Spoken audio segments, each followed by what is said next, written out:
101 merupakan standar akuntansi keuangan yang mengatur persyaratan penyajian laporan keuangan, struktur laporan keuangan, dan persyaratan minimal isi laporan keuangan. Laporan keuangan merupakan suatu penyajian terstruktur dari posisi keuangan dan kinerja keuangan entitas. Tujuan laporan keuangan: memberikan informasi mengenai posisi keuangan, kinerja keuangan, arus kas entitas yang bermanfaat bagi sebagian besar kalangan pengguna laporan dalam pembuatan keputusan ekonomi. Laporan keuangan lengkap terdiri dari: yang pertama, laporan posisi keuangan; yang kedua, laporan laba rugi dan penghasilan komprehensif lain; yang ketiga, laporan perubahan ekuitas; yang keempat, laporan arus kas PSAK 207; yang kelima, catatan atas laporan keuangan. Lalu selanjutnya, informasi komparatif periode terdekat sebelumnya. Dan yang terakhir, laporan posisi keuangan pada awal periode terdekat sebelumnya atau retroaktif kesalahan.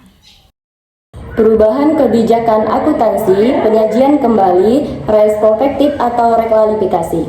Entitas menyajikan laporan posisi keuangan ketiga pada posisi awal periode terdekat sebelumnya sebagai tambahan laporan keuangan komparatif minimum jika: yang pertama, entitas menerapkan kebijakan akuntansi secara retrospektif, membuat penyajian kembali retrospektif atau pos-pos dalam laporan keuangan atau reklasifikasi pos-pos dalam laporan keuangan. Yang kedua, penerapan retrospektif. Penyajian kembali retrospektif atau reklasifikasi memiliki dampak material atas informasi dalam laporan posisi keuangan pada awal periode sebelumnya. Entitas menyajikan 3 laporan posisi keuangan, yaitu yang pertama akhir periode berjalan, yang kedua akhir periode sebelumnya, yang ketiga awal periode. Jika entitas merubah penyajian atau pengklarifikasian, entitas mengungkapkan sifat, jumlah, dan alasan reklasifikasi. Struktur dan isi laporan keuangan. Pengungkapan arti luas yaitu penyajian dalam laporan keuangan atau pengungkapan dalam catatan laporan keuangan. Identifikasi laporan keuangan. Entitas mengidentifikasi laporan keuangan secara jelas dan membedakan dari informasi lain dalam dokumen publikasi yang sama. Menyajikan informasi yaitu sebagai berikut. Yang pertama, nama entitas dan periode laporan. Yang kedua, apakah laporan keuangan atau kelompok. Yang ketiga, tanggal akhir periode atau periode yang dicakup. Yang keempat, mata uang pelaporan. Yang kelima, pembulatan yang digunakan. Laporan posisi keuangan.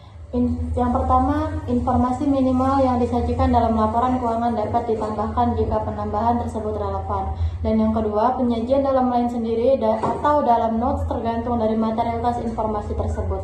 Ketiga, pos tambahan. Judul subtotal boleh disajikan sepanjang relevan.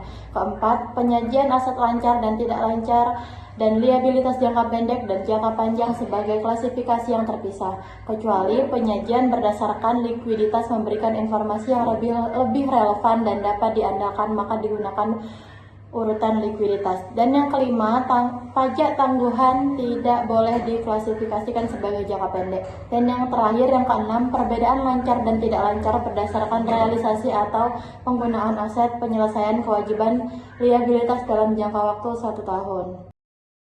Dan laporan posisi keuangan terdiri dari aset. Aset terdiri dari aset lancar dan aset tidak lancar.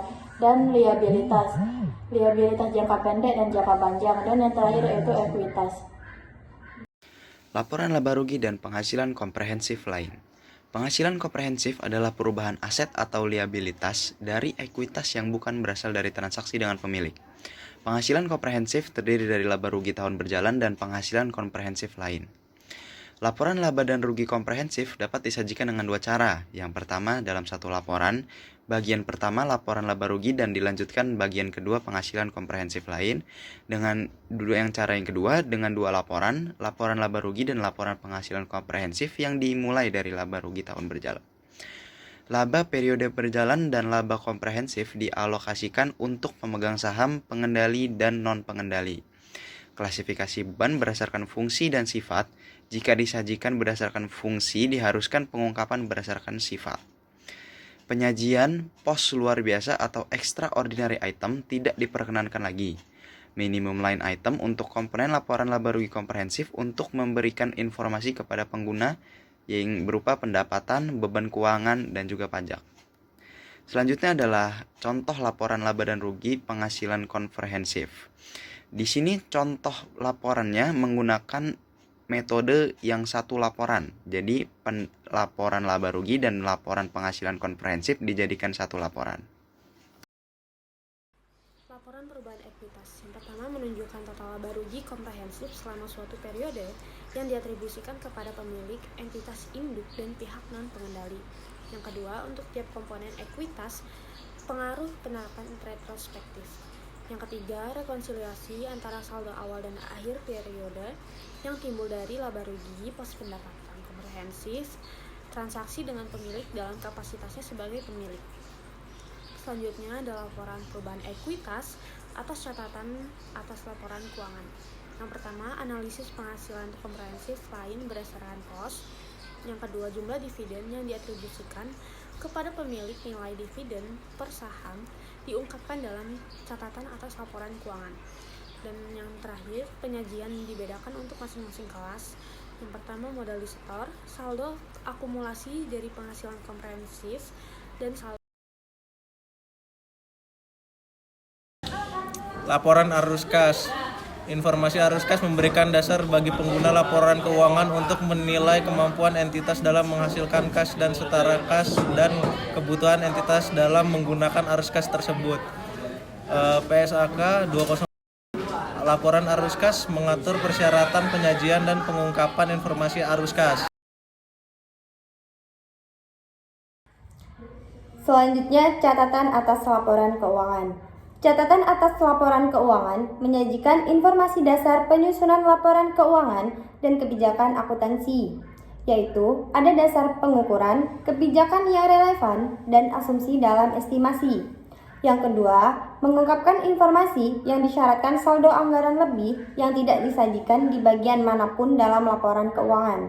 Yang ketiga, memberikan informasi yang tidak disajikan di bagian manapun dalam laporan keuangan, tetapi informasi tersebut relevan untuk memahami laporan keuangan atau pengelolaan modal.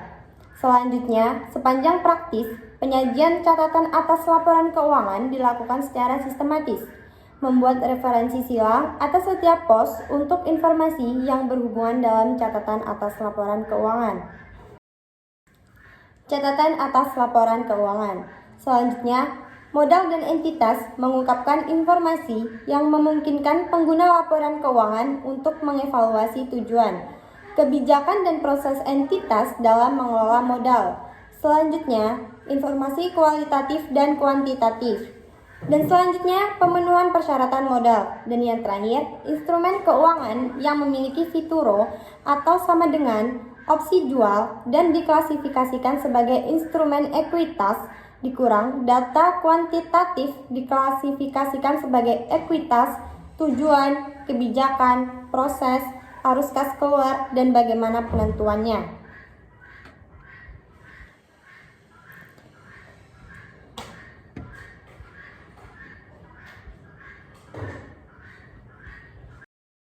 Pengungkapan lain dalam catatan atas laporan keuangan ada jumlah dividen diumumkan atau diumumkan sebelum penyelesaian laporan keuangan.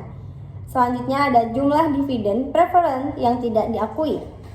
Pengungkapan berikut jika tidak diungkapkan di bagian manapun dalam informasi yang dipublikasi bersama laporan keuangan. Yang pertama, domisili dan bentuk hukum, negara pendirian, alamat kantor, dan lokasi utama kantor. Selanjutnya, sifat operasi dan kegiatan utama. Yang ketiga, nama entitas induk dan nama entitas induk terakhir dalam kelompok usaha. Yang terakhir, bagi entitas yang mempunyai umur terbatas, informasi tentang umur entitas. Berikut adalah contoh catatan atas laporan keuangan.